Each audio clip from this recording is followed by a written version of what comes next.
The reenactments and commentary in this program may contain frank talk of a sexual nature. Viewer discretion is advised. The king of pop or the prince of porn. Prosecutors show jurors everything but their legal briefs. Pretty unbelievable, folks, but you're going to see it right here. Hello, I'm James Curtis, and welcome to E's special one-hour coverage of the Michael Jackson trial. In another unexpected event, Jackson family attorney Brian Oxman falls mysteriously ill, and according to eyewitness accounts, the singer comforted the lawyer as the court bailiff sprang into action, helping Oxman remove his jacket and his tie. Now, Oxman was escorted out on a gurney to a waiting ambulance. Now, the attorney's wife later told the media that Oxman had a touch of pneumonia and is now resting comfortably. But the story of the day still was inside that courtroom in testimony with respect to Jackson's mountain of pornography. Now, before we climb that legal precipice, we go to an aggressive cross-examination of the witness, Louise Palanker. You remember, she's the comedian who helped the accuser's family when the teen was gravely ill. On cross-examination, here's what she told defense attorney Tom Mesereau, according to the courtroom transcripts. Now, with respect to Janet, you told the Santa Barbara sheriff that any time the got someone's phone number, they would use it, right? They liked making phone calls. And who do you know that they used to call besides yourself? They called Jamie, Chris Tucker, George Lopez, and they called Jay Leno. And you, excuse me, something in my throat. You told the sheriffs, I have people call me at home and say, what do you want me to do with these people? They won't stop calling, correct? That was concerning the Jay Leno incident. Did Jay Leno tell you they won't stop calling him? He told me that they had left about 3 messages on his voicemail. Okay, and you told the sheriffs you took David aside and said, stop calling all these people, right? I said specifically, I've been asked by Jay for you to stop calling Jay. Next, celebrity leeches or a family in need. Did you remember telling the Santa Barbara sheriffs, I don't know who's putting the kids up to all the phone calls? Yes, I do. And did you say that because you knew that the children were calling celebrities by phone? I did know they were calling. I didn't know it was Gavin's initiative. Gavin likes to pick up the phone and call people. Or if they were being asked by their parents to do it. Okay, so you told the sheriffs they would go over to his house anytime they encountered a celebrity if they felt to be important. They would go over the top with cards and phone calls. And at first I thought, after I found out maybe they saw celebrities as a lifeline to get out of her situation, to get her out of her situation that she had gotten into at 16. Do you remember saying that? Yes, I do. You're referring to Janet, correct? Yes. You were referring to the fact that Janet got married at the age of 16, right? Yes, I was. Married at the age of 16, Howard Weitzman, I can see you just pumping over in that chair because you know what's coming up. We haven't quite gotten there yet with this witness, but what we have so far, Howard, what does it suggest to you about this accuser's mother, rather? Well, it suggests what we've known all along, at least what the defense's position is. She used her kids and she used the celebrity relationships that her son's illness allowed her to access to get money and to take advantage of the situation for herself as well as the young boy. Which means you can be leeches and a family in need. They're not mutually exclusive. Which is really kind of the problematic issues, and we'll explore that a little bit later. Rick, let me ask you a touchy-feely, introspective, philosophical question. Oh, I love it. Please. And that has to do with, and this is just my own personal observation, nothing to do with practicing law, just the human experience. When folks do things like get married and drop out of school or go through other big life-changing events when they're very, very young, I've observed with my friends and relatives and other folks, they tend to stop developing emotionally, mentally, intellectually. They kind of have a stunted growth pattern. Do you think that this woman, this accuser's mother, may have got stunted and stopped growing when she was about 16 when she got married and therefore is acting like a 16-year-old now? I don't know. I mean, I don't know because I have never met this woman. I certainly haven't analyzed her, but I will say this. It does give the defense a theme, and the theme is that this is a woman who's going to say that she had an abusive father, then she had an abusive husband, that she's always been, quote, unquote, falsely imprisoned, and so therefore it gave her another another reason to use that phrase against Michael Jackson. Absolutely. Now, Sean, we're going to get much more into this false imprisonment syndrome. It's risen to the level of a syndrome, a clinically, psychologically hostage syndrome. When we get further into this testimony, but I know you can't. I know you can't wait for how that, does John. she get to come up with this hostage syndrome? Exactly. How does she get to testify to all this stuff? Now, keep in mind, and one of the things is I talked about this with some folk yesterday, the Palanker testimony. Legally, it's problematic, but to the layperson, to the non-lawyer, what's the problem, people say to me, with her testifying to what she thinks? Why is that a problem? Because what she thinks is irrelevant, and the jury is probably going to attach undue significance to her opinions, particularly when she uses words that sound very fancy and official, like hostage syndrome. They're listening to her and attaching significance to what she says. Right, and if the jury likes her, if the jury really feels how she cared for this family and feels how she does not like Michael Jackson, that is absolutely clear, then they will attach that kind of undue significance to her testimony, and it's very bad for Jackson. If they decide... To me, she feels like she's been coached. Okay, we're going to explore that coaching issue with respect to other witnesses that she says she had contact with. But if she doesn't like Michael Jackson, does that help or hurt her testimony? Well, we've heard references to the puppet Pinocchio, you know, the guy with the nose. Well, defense attorney Tom Mesereau wants to know who's pulling the strings. But clearly you were suspicious. These children are being coached to lie, correct? I was. Okay. When did you begin to be suspicious that this family was being, that these children were being coached to lie? Oh, did you say to lie? I didn't hear the word to lie. I thought you said coached along. Coached to lie. To lie. I wouldn't make that statement. Well, you certainly told the sheriff's words to that effect. Well, that they would stretch the truth as it, when it came to presents or what they had received. That they would say, we got love. What'd you get for Christmas? We got love. That sounds coached to me. But you thought the children were also being coached by the parents, too. In effect, plead poverty? No, just that they hadn't received a Christmas gift. Hadn't received Christmas presents when you knew they had? Yes. This whole issue, this phrase, stretch the truth, Ricky, bugs me. It's a lie or it ain't. Well, no. I mean, I think that you can have the big lie and you can have the little lie, and sometimes the little lie is a stretch of the truth. But I think what happens is You were not my mother. That is clear, James. My mom I was raised not me. your mother. It was like, no, you lie or you don't. But I think this, that when she does talk, she doesn't want to say these kids lied. She doesn't want to say this family lied. And that can make some jurors really disbelieve her, and it can make other jurors sympathize with her. And I completely agree with you. Stretch the truth, exactly. She's going out of her way to protect these children, and I think the jury is going to find her to be completely incredible because of her bias. Yeah, I agree with Sean, and kind of disagree with Ricky. She seems to be perpetuating the lies. She seems to be excusing the lies. And one other thing, the fact that this lady was married at 16 doesn't excuse her moral inadequacies. Well, but it does explain it, or it could explain it, because people don't have a chance to develop when they stop growing intellectually, emotionally, morally at 16. So not justifying it, but they don't know right or wrong? That works both ways, though. That can work for the prosecution or the defense. The fact that if we accept your premise that she stopped growing emotionally at 16, which I don't know if she did or didn't. Yeah, we don't know. But the reality is, for the prosecution, is then she, too, is someone whose children, the way she raises them, who could be taken advantage of. And then there's that whole sticky wicket, if you will, of the high and mighty, privileged, endowed, financially, celebrities helping out the poor, brown, and downtrodden. Well, still ahead, an avalanche of porn. Plus, did the accuser's father see Louise Palanker, this witness, as something other than a guardian angel?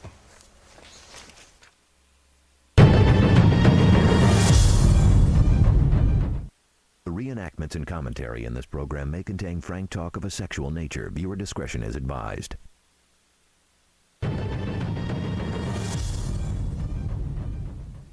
Welcome back. As the cross-examination of comedian Louise Palanker continues, defense attorney Tom Mesereau tries to follow that long, winding money trail. Now, just a program note for you. The Dave and the Janet that are referred to are the parents of the accuser. Okay. Now, you testified in response to the prosecutor's questions that David, to your knowledge, never paid the repairman who fixed up Gavin's room in El Monte, right? That no one from the family had paid him.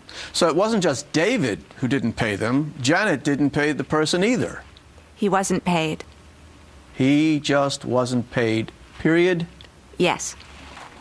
Now, you indicated that David told you that Janet had spent the money that you had generously given them. No. What did you say about that? That David told me that? Yes. Yes, he did. And did he tell you what he had thought she had spent it on? Votive candles. Anything else? I can't recall anything else he said. Well, he didn't really just tell you she'd spent $20,000 on votive candles, did he? He said she's going crazy and she can't cope with this situation and she's buying a lot of statues and votive candles. I don't remember. It was one big blurry sentence that didn't make a lot of sense to me, considering the amount of money. And you did tell the sheriffs, in referring to what the had done with your money, they bought him a giant, like, flat-screen picture TV and DVD player. You know, a kid at that point 5 years ago doesn't really need more than a VHS. Do you remember that? Yes, I did say that. And were you upset that your money had been spent that way? I wouldn't use the word upset. I was concerned that they weren't going to be very good at budgeting their money. As defense attorney Tom Mesereau presses forward, was the accuser's mother a little unstable, and did somebody fib about Santa Claus? How could you do that? A program note, the star you hear mentioned in the upcoming testimony is the brother of the accuser. Do you remember telling the sheriffs the following? I know that Janet's unbalanced. I think she's totally bipolar. The behavior from the children, from the family, was so over the top all the time. Do you remember saying that? Yes, I do. Okay, do you remember telling the Santa Barbara sheriffs when you were talking about letters you received from the you don't just get one letter from them, you get 5 letters from them. You don't get one phone call, you get 5 phone calls. A message from Janet on your answering machine can last 5 minutes. She mimics types of messages on the phone. You mimicked, for the sheriffs, her messages on the machine. Do you remember that? Yes, I do. Is that something you said? Yes, I was exaggerating. I didn't know I was being taped.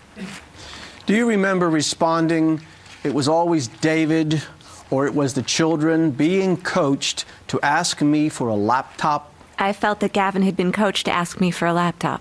Did Gavin ask you for the laptop? He would go like this, because I had promised him one, so he was reminding me. So you were asked by the officer, what do you mean by coached? Do you remember that? Yes. And you said, being coached to tell me that they hadn't gotten any Christmas presents. Starr had told me that, yes.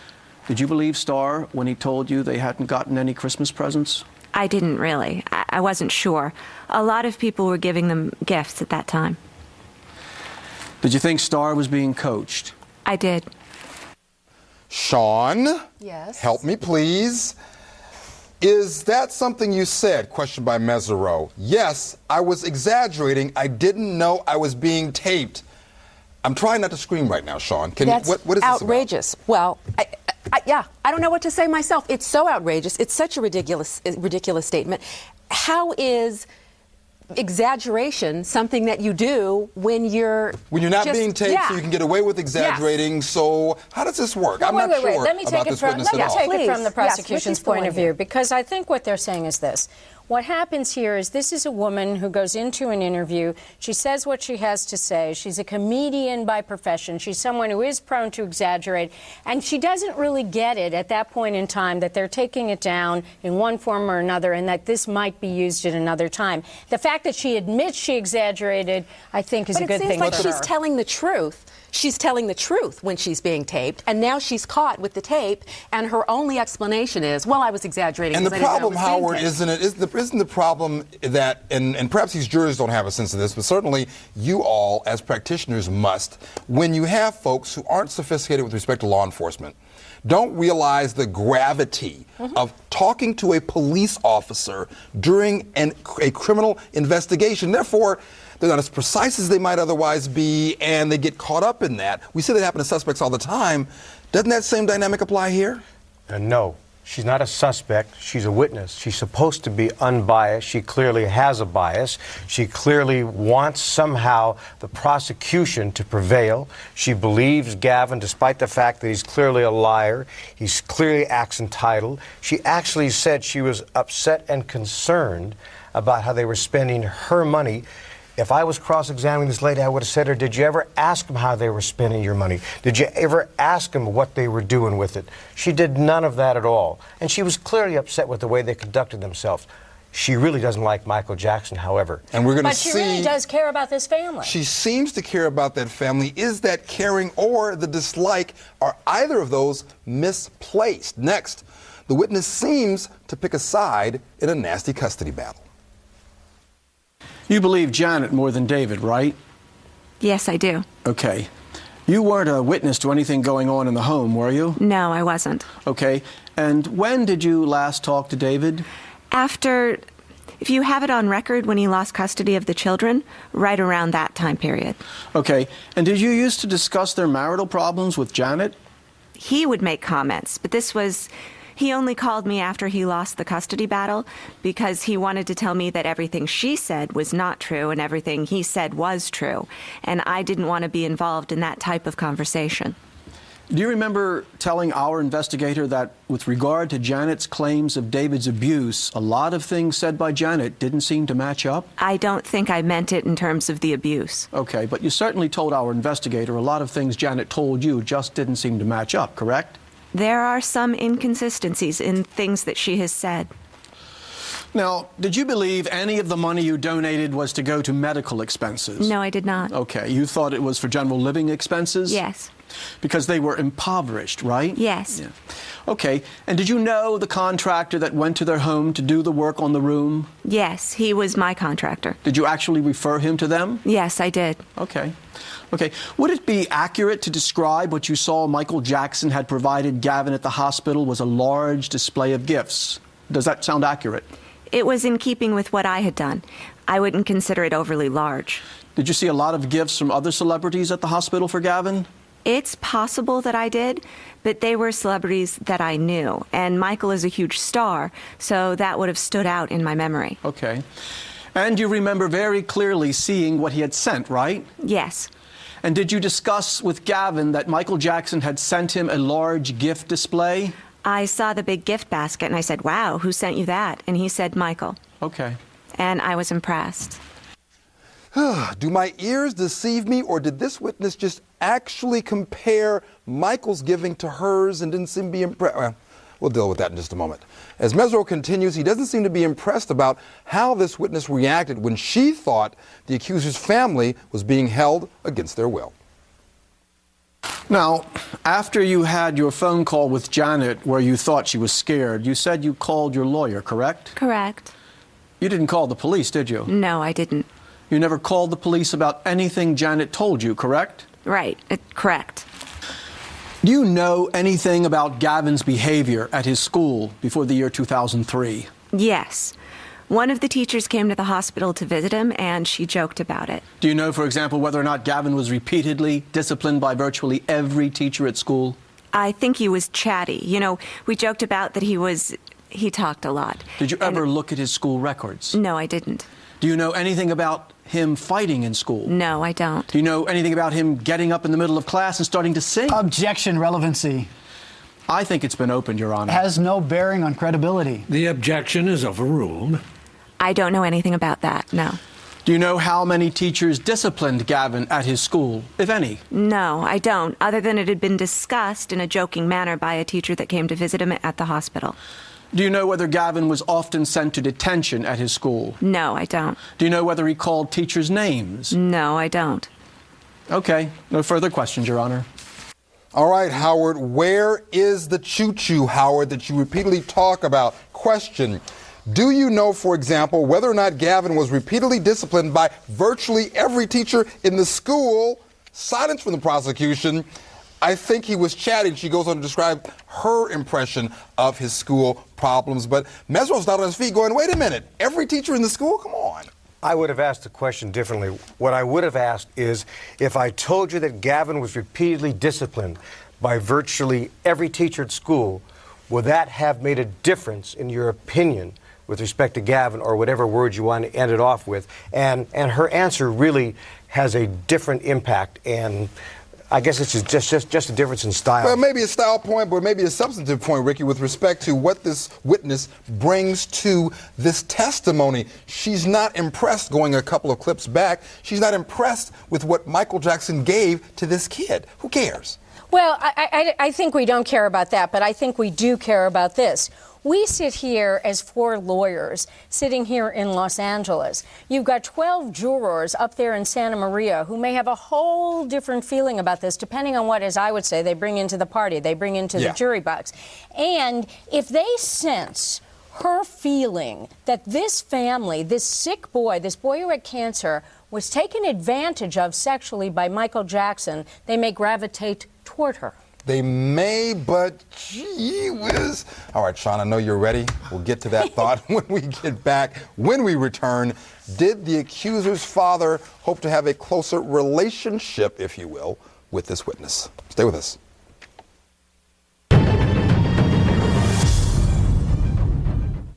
I'm James Curtis. Join me as E! News puts you in the middle of courtroom action at the Michael Jackson trial. The reenactments and commentary in this program may contain frank talk of a sexual nature. Viewer discretion is advised.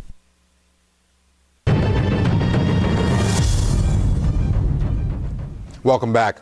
On redirect examination, Assistant District Attorney Auchincloss sets up the following scenario. The bad dad was out of the picture before the family accused Michael Jackson of illegal behavior. Here's what the jury heard according to the courtroom transcripts. What is your impression of the powers between Janet and David? That she was very intimidated by him, and that after he was gone, she could tell me the truth, and so could the children. How much time, how long have you known the children since David left? I guess the better question would be, how long has it been since David left that family? Gosh, it would have been, what, like 2001 or 2002, so 3 years since then? Is the family different? Oh, yeah. Since that time? There's a weight lifted from them. They're almost joyous. When I'm in their presence, they're laughing and joking, easy to be around. You also said something about celebrities or famous people being a lifeline to this family. Yes, I did. What did you mean by that? It felt to me like Janet was reaching out to people who were more stable so that they could pull her out of her circumstances and help her stabilize herself. Like she was almost desperate for stabilization or to rescue her children from this situation. The more people that she let know, the more likely she would be able to get help for herself and her kids. All right, y'all catch that? People with money and who are famous are more stable than people who don't have those things. Now, more damage control by the prosecution. Now, specifically, you've mentioned 2 occasions, I think, that you thought the children were coached. One involving a computer. Yes. And another involving when Star was coached. You felt he was coached about saying he just got love for Christmas. Yes. And as soon as David went down to the car, Gavin told me the truth. Okay, let's talk about that. Tell me the circumstances of that second incident. I called to make sure they were there because I wanted to bring them my presents for Christmas. And I said, "What else did you get for Christmas, Star?" And he said, "Just love." Now, were you in the room at the time? No, I was on the phone. Okay. To make sure they were there before I came down. And this was at the hospital? Yes. And Gavin's hospital room? Yes. And so you're talking to Star and you ask him this question and he says what? Just love. And that sounded what to you? It sounded coached. Okay, but did you know it was coached? No, I didn't know it. It just sounded funny to you? It didn't sound like something a child would say unless they say that in their family, unless it's like a family thing, that's what they say. Okay, but in fact, did you ever see any coaching going on? Never. Have you ever seen Janet under any circumstances where you believe she was teaching her children to lie? No, never. Have you ever had that impression? No. Sean Chapman Holly, please disregard, and I apologize for my editorial outburst in between those 2 pieces of tape that we just saw. Don't apologize. Go with it. Let's go with it. Give in. Let's deal with the nuts and bolts of the cross-examination, though. Nice try or good save on the part of this prosecutor with respect to rehabilitating this witness? I don't think that he does a good job of rehabilitating this witness, because I think this witness's bias is so transparent. She's not willing to give any credit at all to Michael Jackson. She's going out of her way to say everything that's going to be good and positive for these kids and for their mother. And really, the redirect just does more of that, demonstrates that even further. So she's a biased witness, and that's all there is. I agree 100%. She actually concedes, without realizing what she's doing, that there's a direct link, lifeline, take her out of her situation with the money. So it clearly sets the stage for what the defense is going to argue. And secondly, it's interesting. She says she never saw them coach and never saw the mother teach them how to lie. Well, why would the mother do it in front of this lady? Of course. She's part of the con. Well, if that is indeed true, that's certainly a defense position. But Ricky, I see a little head shaking. No, but I think you have to take it from the prosecution point of view as well. Here we have not only this witness, but we also have Fritz Coleman. We can't forget the weatherman. Because they work together with respect to the gift giving. They are people who cared about this family. They saw a family who was really poor, virtually destitute in the way that they were living, that has a young child at the age of 10 who gets cancer, who winds up in a hospital bed, could possibly die, and it breaks their hearts, and they want to help this family, and they look at that mother as a woman who suffered from abuse, who is trying to hold a family together. And there's a lot of jurors who are going to accept that. Absolutely, and while all that is true, in the wake of what they may view as dishonesty, that is Fritz Coleman and this witness, Ms. Palanker, do they now feel a little had? Well, on recross-examination, defense attorney Mesereau puts this witness on the spot. You made a comment that you thought Janet had suffered from hostage syndrome since she was 16, correct? Yes. And it was your understanding at the age of 16 she married David, right? Right. And you also talked to Janet about her upbringing, did you not? No, I don't think I did. Did she tell you that her father had beaten her and held her hostage too? No, she didn't. Objection, no foundation, irrelevant. Sustained. Now, the prosecutor, excuse me, let me rephrase that. Did you have a lot of discussions with Janet about her upbringing? Not really, no. But you certainly had enough discussions to conclude that she's had this thing about being held hostage since she was 16, right? That's when she got married. Right, okay, all right. Did she ever describe her situation as like a hostage syndrome since the time she was 16? She didn't use those words, but that's what she described. Next, a startling revelation about why the accuser's father made this witness, Louise Palanker, so uneasy. Have you ever had any discussion with David about his side of this story? Yes, I have. And when did you last talk to David about his impression of what was happening in the family? It was about 2002, right after he had lost custody of his children. And David was complaining about not having custody of his children, was he not? Yes, he was. He was complaining that Janet had told the children what to say, wasn't he? No. Objection, hearsay. Sustained. Where did you have a discussion with David? On the phone? Did he call you? Yes, he did. Did you ever have any discussions with David about Janet coaching the children? Objection, hearsay. Sustained. How long was your conversation with David? Very short. I didn't want to be in the middle of that domestic situation. But in a sense, you ended up in the middle, sort of, didn't you? Yes, I have. You did because you've become a good friend of Janet, right? I wouldn't classify it as good friends. Well, certainly more friendly than with David. Yes. Because David offended you, didn't he? To a certain degree, he did. You thought his comments to you were very inappropriate? Yes. You thought he might be interested in you? Sometimes, yes. For a relationship, right? Yes. And you complained about that, true? I didn't complain to him about it. But you complained to others about it, did you not? Maybe to a couple of... I think I told Jamie that I didn't want to be left alone with him again. Right, right. And needless to say, David never was a close friend of yours, correct? No. He wanted to be, I think. And when did you last see him? Probably the last benefit. Ricky Kleeman, a great point for bias on this witness's part. Now, not the dynamic between Michael Jackson versus the family, but the intrafamiliar, if I'm using that word correctly, dynamic between husband versus wife. Yes, I have to say, because we know how I think of Tom Mesereau. I think he's one of the great cross-examiners of all time, and this is the kind of thing he does so well. What happens here is he's basically saying, of course you're taking Janet's side of the story because David was hitting on you. Yeah, and you don't like it, and so you want him away from you. It's a beautiful piece of cross. But is it effective, Howard? It's a nice piece of cross, but is it worth its weight in testimony, if you will? Howard is the greatest cross-examiner. Absolutely. But that's because, I'll say that because of DeLorean. I mean, people can learn from reading your transcripts. Yes. I think this witness has shown such a bias that if Tom Mesereau couches his cross-examination, he's done a pretty good job here, I think, to show that bias. The jurors have to believe this witness is going out of her way to justify lies, to justify an unbalanced mother who she says is bipolar, to justify excessive phone calls and letters to celebrities for money and gifts. She excuses all of that. But, Sean, Ricky's point, I think, is one that's very well taken. You have a child who's stricken with, heaven forbid that any of us have that affliction, let alone our children, and this mom, perhaps not very sophisticated, is just doing the best she can.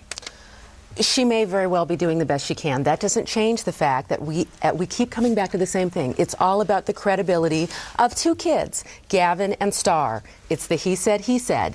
And if this mother has got these problems that we're seeing, and the father, too, has some different problems that are similar, and they're influencing these kids such that they're not credible, well, then we can only really draw one conclusion. Well, but is it only going to be one conclusion? That's the point, I think, that really gets to all of us. Can you have the scenario where, yes, mom is maybe not the best person in the world, but does that mean that this child was not abused? When we return, the courtroom becomes a battleground over pornography.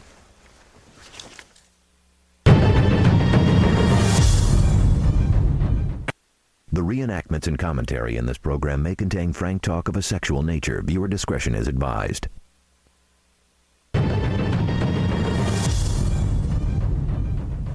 Welcome back. The courtroom becomes a place not fit for kids or apparently adults either, with no jury present. Assistant District Attorney Gordon Auchincloss asked Judge Melville to let the jurors see all of the adult material found on the King of Pop's computers. Here's what happened according to the courtroom transcripts. The bottom line here is that this is circumstantial evidence that this defendant views teen pornographic or erotic materials on computers in his bedroom, which is one of the most important aspects of was one of the most important aspects of our case. And as you know, in these cases, it's always a matter of credibility of the young victim. So corroboration is always highly probative to show that these young victims, when they're telling the truth. And I don't think you can just say it's a coincidence that these materials are on these, all three of them, and all in his bedroom, and all seeking the same sites. Probative, that legal term, meaning it proves something. Next, defense attorney Robert Sanger insists that there is no way to determine who took the erotic journey through cyberspace. But looking at the material, it appears that there's nothing whatsoever from the time period involved, number one. Number two, the type of material is such that it is not probative in this case. It is cached material. That is, material that was caught by the computer because somebody had opened a photograph. And it could have been by an email. It could have been by virtue of somebody surfing the web at a particular time.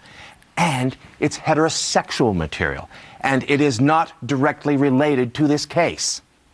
Thirdly, the issue of who accessed the material is totally unresolved. There's no way to determine who was using the computer to access this material in November, September, October, November of 2003, or back in 1998. So there is no probative value if you cannot link that directly to Mr. Jackson or somebody else in this particular case. And what happens here ultimately is Judge Melville Howard sides with the defense. Where is the train? And says, no, it can't come in because of the reasons that Sanger noted. One, it's not the right time period. It doesn't fit with the time that they were there. And it's adult stuff on there. So doesn't that show, for one, Howard, well, first of all, let me back up. Do you agree with the ruling? I do agree with the ruling. Not surprised, because they have gotten a lot of pornographic references and adult material references and computer references already in front of the jury. Absolutely. Now, let me just stop you there, because I don't want to leave you on that point, because you agreed with this judge. So, Sean, doesn't that mean that Howard's just a little over-enthusiastic about this train and this judge having a set agenda with respect to this trial? No, because one of the things that we didn't talk about in the earlier testimony is the judge sustaining objections of hearsay when this witness, Palanker, had testified repeatedly to hearsay on direct. And you were as soon looking as at my notes earlier, weren't you? I have made this the very note same right note. here. Yeah. So, no, the train is still on the track. The train is still on the track. Go ahead. No, this is a really important ruling for the defense. Yeah. This It's is huge. a huge ruling, much more important ultimately than the hearsay ruling, because what we're going to deal with there is either the prosecution or the defense is going to call the father and the mother. We're going to see the father and the mother. But this is really important because jurors would get to view this pornography on these computers that can have an enormously prejudicial effect against Mr. Jackson. And isn't that really the bottom line? Even though that objection was sustained and maybe it wasn't the correct ruling, that Louise Palanker didn't get to continue to testify about what other people said to her, hearsay, the question's out there. So isn't that the benefit to the defense? When you ask the question, it's in the juror's mind, Look, this judge is pretty smart. Most of this material is in front of this jury anyway. I think the district attorney's office, if they've achieved a bias in this area, they're already there. What frustrates me most about this case to date, the issue is, were these kids molested? And what we see is a mountain of evidence to attempt to smear Michael Jackson so that the jurors look at him in a negative light. But isn't it a little relevant? Come on, guys. Isn't it a little relevant that there are pictures in Michael Jackson's possession that have to do with young-looking porn stars, for lack of a better word? It's even it's also relevant that he has pictures of adult women, because the expert has testified for the prosecution that using heterosexual material, sexually explicit material, even of adult women, gets the children in a little bit of grooming, but desensitizing. Desensitizing, yes. We'll continue with this debate for weeks, I bet. We pick up with Detective Craig Bonner on the witness stand on cross-examination. Defense attorney Tom Mesro asks Bonner if he found proof that the accuser or the accused actually handled any item of the adult material located in the infamous briefcase. Do you know if any of the materials that you've identified today were DNA tested? I know that items within 317 were sent off to the Department of Justice laboratory to ascertain if there were materials on the items which could be tested for DNA. And just for the record, item 317 is what? I'm sorry, it's the briefcase that had these materials in it. Okay, and to your knowledge, there was no DNA found, correct? That is correct. And you're talking about DNA testing of the briefcase, correct? Of the materials within the briefcase. Yes. Are you talking about the briefcase itself, too? No. Okay. And what you're saying is no DNA of Gavin or Star or any were found, correct? No DNA at all, including theirs. Is it a big deal? No DNA found. Do we really care? Yes. Is it important that it was tested? It's not important, but it's probably important to the jurors, because these jurors are used to, as all of us are now, to seeing CSI and all sorts of police dramas, and they have an expectation of what you're supposed to find in this kind of case. And DNA, fingerprints are some of those things. And if there's no DNA, the jurors may attach significance to that. They may attach significance to it, but is it the wrong type of significance in that it really doesn't matter if there was DNA or not? You wouldn't necessarily expect DNA to be on this kind of stuff. Well, what they really want is they want the kids' DNA on the same pornographic material, adult material. Thank you. Objection sustained. Thank you. And they want the kids and they want Michael Jackson on the same piece. And that would help corroborate. But realistically, unless the kid licked the thing or cried on it or some other bodily fluid or even an eyelash with a hair follicle on it, you're not going to find any DNA on a magazine. Well, fingerprints. You might, if he was supposedly handling it, or if Michael gave him to look at it. And more likely fingerprints, though. More likely fingerprints. Which there weren't any of those. Well, I think there was one of each. And there's an argument there as to whether or not they came from the grand jury testimony or the grand jury hearing and handling it there. So that doesn't get the defense Well, or the Sean hits the prosecution nail anywhere. on the head, though. Because of CSI, because of forensic files, because of programs like that, jurors want this.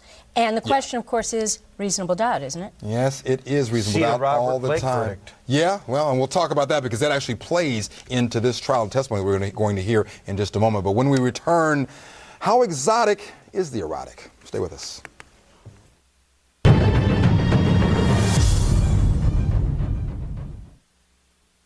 The reenactments and commentary in this program may contain frank talk of a sexual nature. Viewer discretion is advised.